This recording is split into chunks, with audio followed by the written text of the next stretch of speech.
Hello students, this video is the third lesson in Unit 3. We're talking about inequalities.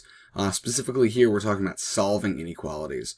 I'm going to be showing you how to solve and graph inequalities in one variable. We're going to be looking at multiple different inequalities, inequalities with two different sides, but that's a later lesson. So let's move on to the do now. In the do now it asks us to graph each of the following inequalities. It gives you 4 inequalities, all with different symbols, comparison symbols, right? The less than, the greater than, etc. Pause the video and try it out, and then come back to see if you got it right. And a couple of quick things to point out here. This one says x is greater than or equal to 7. That equal to part does mean I'm going to fill in that circle. That means that x could be greater than 7 or it could be equal to 7. That's why we're filling in this dot. We're saying, well, if this is 7, 7 exists in the solution set. Or in other words, it's a solution to the inequality. And then all the numbers greater than 7. Moving to number 2, this one is simply greater than -3. That's why this is an open circle. We don't fill it in because x is going to be greater than -3, but it can't ever be equal to -3. Same deal here with number 4. X is less than -4, but it can't ever be equal to -4. No equal to on the bottom here. That's why there's an open circle. Closed circle here, as best I could do with my computer drawing program. Closed circle here because it says x is less than or equal to 0. And the arrows are in the correct directions here. This is x is greater than, that means it's going upwards. X is greater than, that means it's going upwards. X is less than means it's going downwards. And x is less than or equal to going downwards. All right. The difference between solving equations and solving inequalities is actually not as big a difference as you might think, with one notable exception, which we'll talk about later in the lesson. If we were asked to solve the following equation, 4x minus 3 is equal to 5, it'd be pretty easy. We're going to be using our order of operations in reverse in order to do our inverse operations, get the x value isolated by itself. Here's what it looks like. In my first step, I determined that this was minus 3, a subtraction of 3. In order to get rid of that, I'm going to use the inverse operation. I'm going to use plus 3, and I'm adding 3 to both sides because it's an equation. I got to do that. That gives us 4x is equal to 8. Now I'm going to use another inverse operation, which is division. So that means I'm dividing both sides by 4, the coefficient of x, and I get x is equal to 2. Now, if I were to take this solution and graph it on a number line, it'd actually be a pretty uneventful graph. X is equal to 2. The only value that x is 2. So if I were to graph this solution, x is equal to 2, I'd say, well, x could be 2, so I'm going to fill in that circle, but it couldn't be anything else, right? X can't be equal to 5 or -8 or anything like that. X is equal to 2. An equation generally has one solution. Later on in the course, we'll see how some equations, quadratic equations, for example, could have 2 solutions, etc. But for right now, we're talking about regular old equation, x is equal to 2, one solution.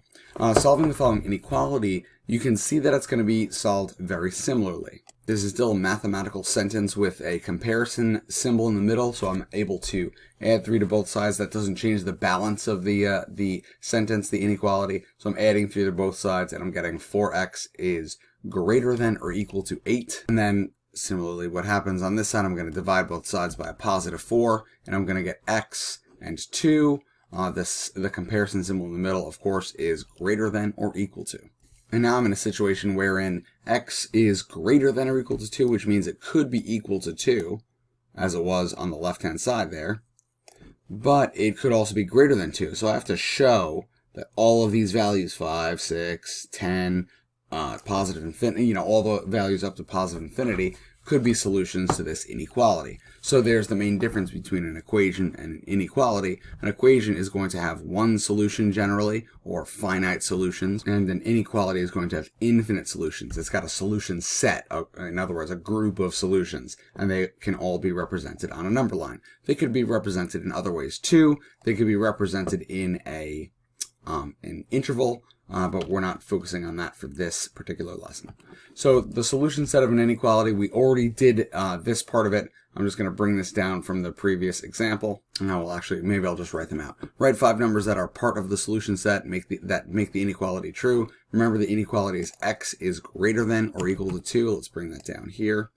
And let's try to write 5 numbers that are part of that solution set. Well, I know that x is greater than or equal to 2. 2 would work. How about 10? That would work. How about 6? That would work. How about negative 4? Well, that certainly wouldn't work because negative 4 is not greater than or equal to 2. But we could use 4, and we could also use 7. So let's graph all of these on the number line that's given. And notice that all of these values are starting at 2 and going upwards, but none of them go downwards. And also, starting at 2, including 2, that's that filled in circle from before. So we can really represent it as that filled in circle starting at 2 and then really going this way all the way up until, positive infinity. All right, moving on to the solo spot. Go ahead and try to solve this one and then write down 5 numbers that make the inequality true and then graph the solution set in the number line. Pause the video, try this one out, and then come back to see if you got it right.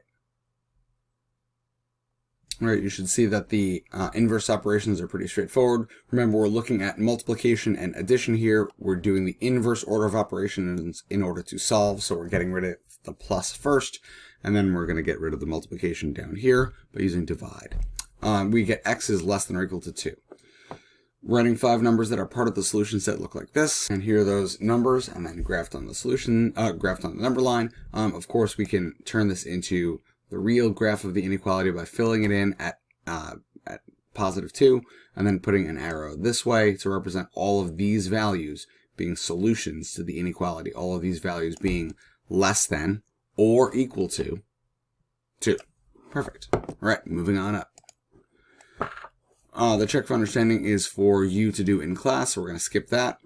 For the important note, when you're multiplying or dividing by a negative number in an inequality, we must do something that is different than we have to do for an equation. In almost every case, an inequality and an equation are solved exactly the same way, but when you're multiplying or dividing by a negative number, we must flip the inequality. I don't know why this didn't really fit.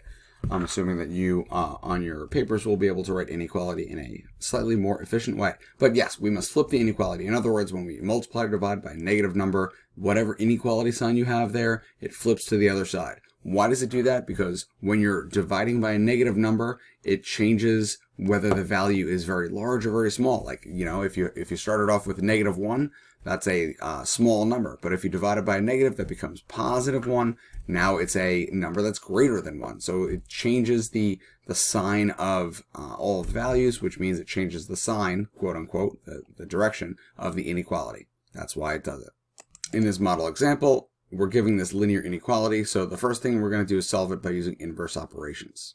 Now be careful, looking at this equation, you might think, oh, I'm going to add 8 to both sides. However, this 8 is positive, so the first thing I'm going to do is subtract 8 from both sides. And now in my last step, I need to get the x by itself, so I'm going to divide both sides by negative 2. But be careful, it says when multiplying or dividing by a negative number, we got to flip the inequality. So it looks like this. But wait, you say, why are we flipping this symbol from a greater than symbol to a less than symbol? I can show you, but I'd have to solve this inequality in a slightly different way. Bear with me for a moment. Now, what if I took the original inequality as written, right? And instead of my first step being subtract 8 from both sides, what if I added 2x to both sides? What would happen? Well, here's what would happen. Now notice where my comparison symbol is in relation to the x. Now the x is on the smaller side of the inequality. So if I solve the rest of this, just by using order of operations, inverse order of operations I should say, I would get negative 4 is greater than x.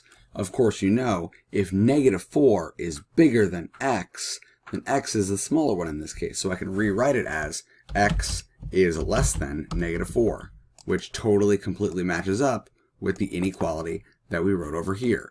Notice that if we hadn't flipped the inequality sign around, this inequality and this inequality would not be the same. So when you're multiplying or dividing by a negative number, you have to flip the inequality. Why didn't I flip the inequality here from this step to this step?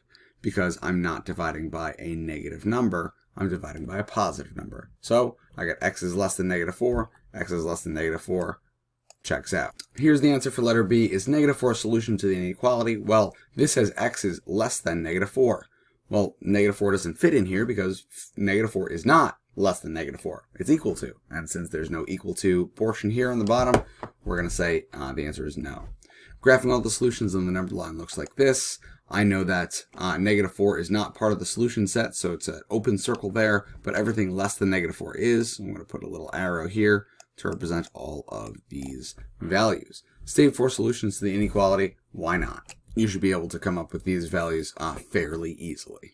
Moving on to the check for understanding. Actually, you're going to do that in class. So let's talk about the lesson summary. Inequality has blank values that can make the statement true. Well, looking at the graph, we know that that answer is infinite. All right. Folks, that was the video on lesson 3. In unit 3, the inequalities unit, we talked all about solving inequalities, which is essentially just like equations, except when you're dividing by a negative, which means you flip the inequality. All right, folks, good luck studying.